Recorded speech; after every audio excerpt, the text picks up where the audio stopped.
Hey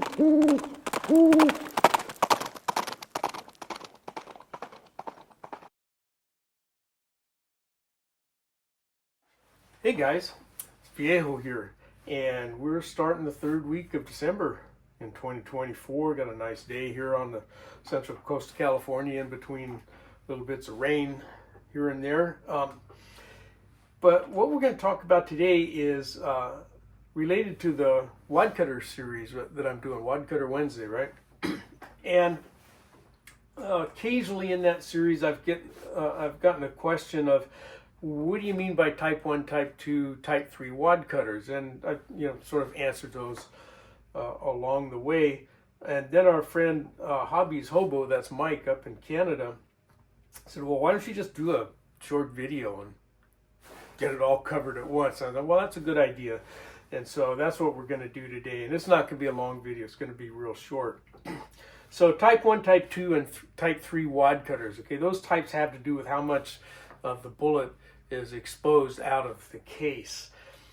I first came across that terminology in an article written by Dr. Glenn Frixell of the Los Angeles Silhouette Club. At least that's where I found the article, and he did quite a bit of writing about cast bullets. All right, and I don't know what became of that article. I can't find the LASC, Los Angeles Silhouette Club. I can't find their website anymore. I don't know if they took it down or if they've got a new address or what. But some of that material can be found elsewhere. So if you do a Google search for Glenn Frixell, here's the spelling, and wadcutter, I think you probably can find that article somewhere else. Anyway, it's a really good one. But anyway, that article of his was the first time I came across that terminology of a type 1, type 2, and type 3, and he had done a whole big long treatise on wadcutters. So let's come down in here and take a look at some examples of each of these three types. Okay, so here we've got three examples of the three main types of wadcutters. We got a type 1 here, and those are seated all the way down in the case. These were originally designed for shooting out of semi-auto pistols, and you had to seat the bullet all the way down in there to get them to feed reliably. Okay, we can shoot these in revolvers. Okay, this one happens to be a 41 mag. Oh, I guess you can't read that. There you go. Okay, and typically the 38 caliber semi-auto revolvers use a bullet like this. Okay, this is the Lyman 358-63. Okay, and that's kind of a typical one for this style. 3 grease grooves, no crimp groove. This one's double-ended. Okay, and the case would be slightly roll crimped with this particular bullet over that top edge there. Okay, fairly common type of a type 1 wadcutter for a 38 caliber semi-auto pistol, although again we can shoot these in revolver rounds no problem. You seat and crimp them the same way. Okay, this particular one is made by MP, and it again has no crimp groove in it. Let's see if I can show you what that looks like. Okay, here's a similar bullet to that one. This is for the 45. These are hollow base, and again, no crimp groove. Okay, they're designed to be seated all the way up to the top.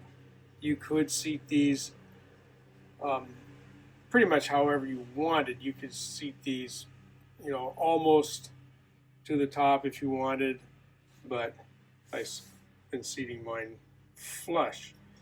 Okay, then over here, here's a type 2 wadcutter. Okay, and these came along more directed at the revolvers. The bullet is not seated quite so deeply, and we get a crimp groove. Okay, so we get a crimp groove there. You can see it up here at the top right there. Okay, still have our 3 grease grooves. We get a little button nose, which helps a little bit with the aerodynamics of the bullet. and we still get a lot of the bullet shank seated down into the case. Okay, taking up quite a bit of room down there so that we can use, smaller powder charge.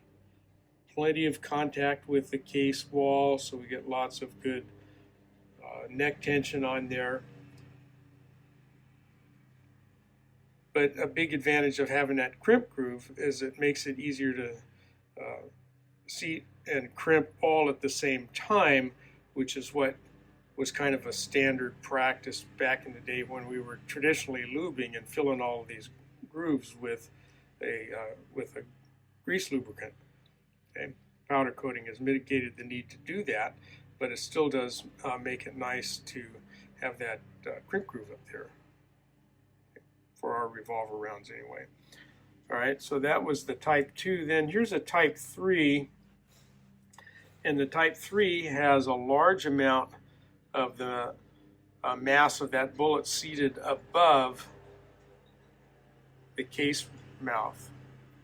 And this was done to kind of give us more room down here in the case for powder so that we could develop a faster moving bullet, more powder, bigger charge, and move that bullet out of there faster to kind of enable this to be used as a hunting load, for small game out to not very far distances, because the long range utility of these guys isn't very good.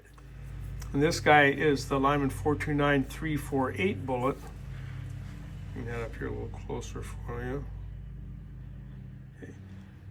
2 grease grooves, no crimp groove, although I do crimp mine if we look into that top grease groove. But you can also crimp on that shoulder if you want. All right. So here are our 3 types again. Okay, we got our Type 1, typically with 3 grease grooves and no crimp groove in our 38 calibers, originally designed for use in semi-auto pistols. They had to be seated with the meat plat of the bullet, the nose all the way down flush with the case mouth in order to ensure reliable feeding. Type 2, still most of the bullet is down into the case, but we got a crimp groove that allows us to seat and crimp on the same step, even though we rarely do that anymore with powder coated bullets. But back in the days of traditional lubing, that was a fairly common practice, and that having that crimp groove was helpful for that. But these work well in our revolvers. And here we have the Type 3, where a large part of the bullet is outside of the case, allowing more room for powder inside the case, which means we can have a faster moving bullet, and that's going to let us use this in hunting applications at relatively close ranges, right? All right, there it is then. It's fairly simple. If they're seated all the way down so that the top of the bullet is flush with the case mouth, that's most likely a Type 1. Type 2, we got a little bit of the bullet protruding outside of the case. We get a crimp groove with those, more of a revolver-oriented bullet compared to the Type 1 that was designed for our semi-autos. And then a Type 3, which has a larger part of the bullet extending beyond the case mouth, leaving more room down inside the case for powder. So fairly simple, straightforward, okay? It's just you can kind of tell at a glance what's what. All 3 of them are loaded differently, of course, and the same weight bullet in a Type 1 probably going to take a different powder charge than in a Type 2 or Type 3 bullet, given the same bullet weights. But so you have to kind of pay attention to that a little bit if you're going to load these. But a little bit of study on your load data tables in your reloading manuals will help you out with that. Okay, that's all I've got for you today. I hope you enjoyed that, got something out of it. If you got questions, additions, subtractions, go ahead and post them in the comments. But from the Viejo bench for now, that's all she wrote.